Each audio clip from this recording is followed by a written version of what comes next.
നമ്മൾ പല വീടുകളിലും കൺസൾട്ടിങ്ങിനായിട്ട് പോകുമ്പോഴത്തേക്ക് പലതരത്തിലുള്ള ചിത്രങ്ങൾ പല സ്ഥലങ്ങളിലായിട്ട് പ്ലേസ് ചെയ്തിരിക്കുന്നത് നമുക്ക് കാണാനായിട്ട് സാധിക്കും. ഫെങ്ഷുയിൽ ഒന്ന് രണ്ട് കാര്യങ്ങൾ പറയുന്നത് പറഞ്ഞു കഴിഞ്ഞാൽ ഈ പ്രപഞ്ചത്തിലുള്ള എല്ലാ വസ്തുക്കളെയും 5 എലമെന്റുമായി ബന്ധപ്പെടുത്തി മാറ്റിയിരിക്കുന്നു.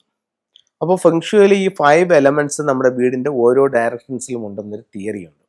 അപ്പം അതാത് എലമെന്റുകൾക്ക് പറയുന്ന ഡയറക്ഷൻസിലേക്ക് ആ എലമെന്റ് വയ്ക്കാം, അല്ലെങ്കിൽ ആ എലമെന്റിനെ സപ്പോർട്ട് ചെയ്യുന്ന എലമെന്റ് ആ ഭാഗത്ത് സൂക്ഷിക്കാം. അതല്ല അതിൻ്റെ ഓപ്പോസിറ്റ് ആയിട്ടുള്ള ഒരു എലമെന്റ് ആണ് അവിടെ കൊണ്ടുവരുന്നതെങ്കിൽ ഒരുപാട് ദോഷഫലങ്ങൾ വീട്ടിൽ ഉളവെടുക്കും. ഒരു ഉദാഹരണം പറയാം. ഫെങ്ഷു പ്രകാരം ഏതൊരു വീടിൻ്റെയും വടക്ക് ദിക്ക് ജലത്തിന്റെ ദിക്കാണ്. അതേസമയം ഫെങ്ഷു പ്രകാരം ഏതൊരു വീടിൻ്റെയും തെക്ക് വശം, അതായത് സൗത്ത് സൈഡ്, അഗ്നിയുടെ ഏരിയയുമാണ്. ഇപ്പോൾ നിങ്ങൾ ഒരു അക്വേറിയം വാങ്ങിച്ചു. ഈ അക്വേറിയം നിങ്ങൾ കൊണ്ടുപോയി നിങ്ങളുടെ സ്വീകരണ മുറിയുടെയോ നിങ്ങളുടെ വീടിൻ്റെയോ തെക്കു ഭാഗത്ത് നിങ്ങൾ വെച്ചു എന്നിരിക്കട്ടെ. ഇവിടെ പറയപ്പെടുന്ന എലമെന്റ് ഏതാണ്? ഫയർ എലമെന്റ് ആണ്. നിങ്ങൾ കൊണ്ട് വെച്ചതോ അക്വേറിയം. അക്വേറിയത്തിൽ എന്ത് എലമെന്റ് ആണുള്ളത്? Water element. വളരെ ഓപ്പോസിറ്റ് ആയിട്ടുള്ളൊരു എനർജി അവിടെ ക്രിയേറ്റ് ആവുകയും, അതായത് അവിടുത്തെ എലമെന്റിന് എതിരായിട്ടുള്ള എലമെന്റ് ആണ് അവിടെ വന്നിരിക്കുന്നത്. നിങ്ങളുടെ പേര്, പ്രശസ്തി എല്ലാം നഷ്ടപ്പെടുത്തി, നിങ്ങളെ സമ്പത്തെല്ലാം നഷ്ടപ്പെടുത്തി വലിയ കടബാധ്യതയിലേക്കും പ്രശ്നങ്ങളിലേക്കും കൊണ്ടുപോകാനായിട്ട് ഇത് കാരണമാകും. അതേസമയം ആ അക്വേറിയം നിങ്ങൾ അവിടെ നിന്ന് നേരെ എടുത്ത് നിങ്ങളുടെ ലിവിങ് റൂമിന്റെ നോർത്തിൽ വെക്കുകയാണെങ്കിലോ, ഈ ഒരു ഒറ്റ അക്വേറിയം മതി നിങ്ങളെ തൊഴിൽപരമായിട്ടും സാമ്പത്തികമായിട്ടും അഭിവൃദ്ധിയിലേക്ക് കൊണ്ടുവരാൻ. ഇനി ഇതിനേക്കാളൊക്കെ പോസിറ്റീവായിട്ടുള്ള മറ്റൊരു കാര്യം എന്ന് പറയുന്നത്, നിങ്ങളുടെ വീട് ഒരു ഫെങ്ഷു കൺസൾട്ടന്റിനെ കാണിച്ച് കൺസൾട്ട് ചെയ്തിട്ടാണ് ഈ അക്വേറിയം വെക്കുന്നതെങ്കിൽ ഇത് എവിടെ കൊണ്ടുവയ്ക്കും? ആ വീടിന്റെ വെൽത്ത് സ്പോട്ടിൽ കൊണ്ടുവയ്ക്കും. അത് തെക്കെന്നോ വടക്കെന്നോ നമുക്ക് മുൻകൂട്ടി പറയാൻ പറ്റില്ല. ഓരോ വീടിനും വ്യത്യസ്തമായിരിക്കും. അപ്പം ആ ഒരു ഡയറക്ഷനിലാണ് ഈ അക്വേറിയം കൊണ്ട് വെക്കുന്നതെങ്കിൽ അവിടെ വെൽത്ത് സ്പോട്ട് ആക്റ്റീവ് ആവും. അതിൻ്റെ റിസൾട്ട് എന്ന് പറഞ്ഞു കഴിഞ്ഞാൽ ധാരാളം സമ്പത്ത് നിങ്ങളിലേക്ക് വന്നു ചേരും. അവിടെ ആക്ടിവേഷൻ ചെയ്യുകയാണെങ്കിൽ ഉറപ്പായിട്ടും നിങ്ങൾക്ക് ആ ഒരു ഡയറക്ഷൻ സമ്പത്ത് കൊണ്ടുവരും. ഇനി ചില ചിത്രങ്ങൾ, ഇപ്പം നമ്മൾ ഒരു അക്വേറിയം വെക്കുന്ന കാര്യം പറഞ്ഞാൽ, ഇത് വാട്ടർഫാൾസിൻ്റെ ചിത്രമാണെങ്കിലോ ഇതേ സെയിം എഫക്റ്റ് തന്നെ ഉണ്ടാവും. അതായത് സൗത്തിൽ വേറെ വാട്ടർഫാൾസ് കൊണ്ട് വെച്ച് കഴിഞ്ഞാൽ ഈ പറയുന്ന പ്രശ്നങ്ങളെല്ലാം ഉണ്ടാവും.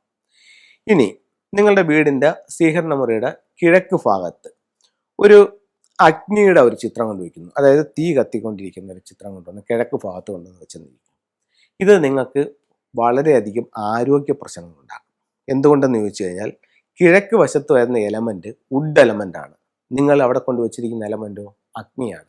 അഗ്നി അവിടെ കൊണ്ടുവയ്ക്കുമ്പോൾ ഈ വെക്കുന്ന ചിത്രങ്ങൾക്കായാലും രൂപങ്ങൾക്കായാലും അതിനെന്തായാലും ഒരു എനർജി ഉണ്ടാവും. അതിൽ യാതൊരു സംശയവുമില്ല. അപ്പോൾ ആ എനർജി അവിടെ അവിടെ നിലനിൽക്കുന്ന വുഡ് എനർജിയെ ഇല്ലാതാക്കുന്നു. അതായത് വുഡിന്റെ സ്ഥലത്ത് ഫയർ കൊണ്ട് വെച്ചാൽ വുഡ് ഇല്ലാണ്ടായി പോകുന്നു. അതേസമയം ഫയർ ഇരിക്കുന്ന സ്ഥലം എവിടെയാണ്? സൗത്ത് ആണ്.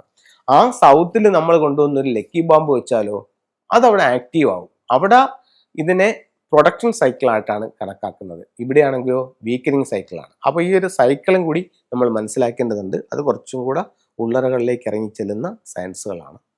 അപ്പോൾ ഞാൻ പറഞ്ഞു വന്നത്, നമ്മൾ എന്ത് വയ്ക്കുമ്പോഴും അത് ശ്രദ്ധിച്ച് ചെയ്യുക.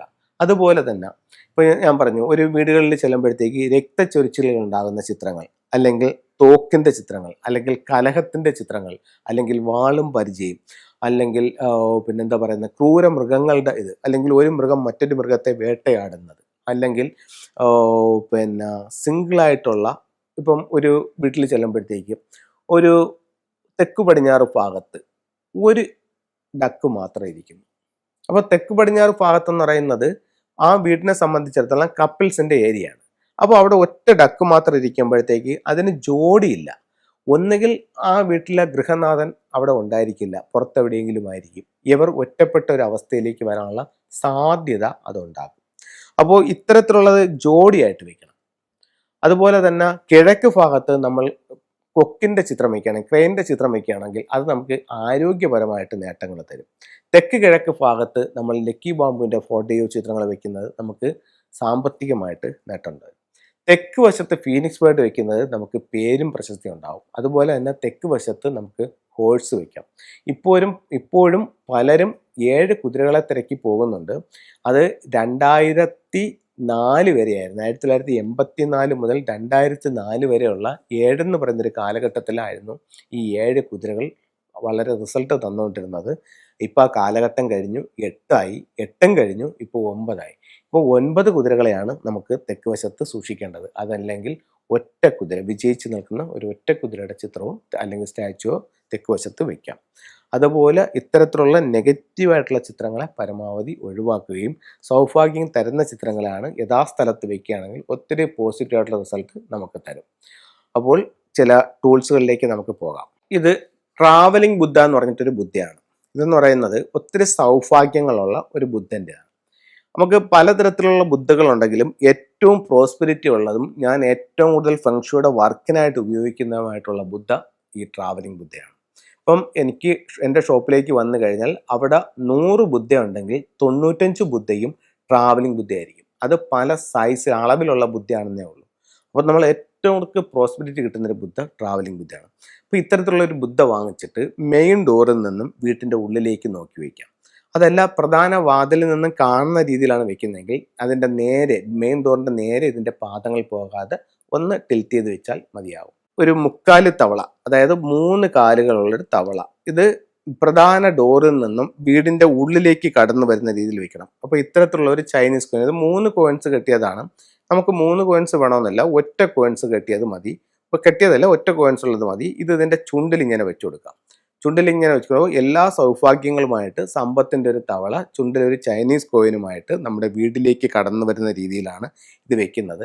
ഇത് നമുക്ക് നല്ല സാമ്പത്തിക അഭിവൃദ്ധി തരും. ഇത് നമുക്ക് ഷോപ്പുകളിലൊക്കെ വെക്കാം, ജുവലറി പോലുള്ളതോ അങ്ങനെ ജുവലറി എന്നല്ല ഏത് ഷോപ്പുകളിൽ വേണമെങ്കിലും നമുക്ക് വെക്കാം. ഇനി ഒരു ഫയർ ബോളാണ്. ഇത് നമുക്ക് 9 സ്റ്റാറുകളുടെ കാര്യം പറഞ്ഞല്ലോ, അതിൽ 3 എന്ന് പറയുന്ന സ്റ്റാർ കലഹത്തിൻ്റെ നക്ഷത്രമാണ്. 2025 ഏതൊരു വീടിൻ്റെയും അല്ലെങ്കിൽ ഏതൊരു ബിൽഡിങ്ങിൻ്റെയും നോർത്ത് വെസ്റ്റ് ഭാഗത്താണ് സ്റ്റാർ 3 വന്നിരിക്കുന്നത്. ഇവിടെ കലഹത്തിനുള്ള സാധ്യത വളരെയധികം കൂടുതലാണ്. ആ ഭാഗത്ത് നമുക്ക് ഈ ഫയർ ബോൾ വയ്ക്കാവുന്നതാണ്. അപ്പോൾ എല്ലാവർക്കും എല്ലാ ഐശ്വര്യങ്ങളും ഉണ്ടാവട്ടെ എന്ന് പ്രാർത്ഥിച്ചുകൊണ്ട് നിർത്തുന്നു. നന്ദി, നമസ്തേ.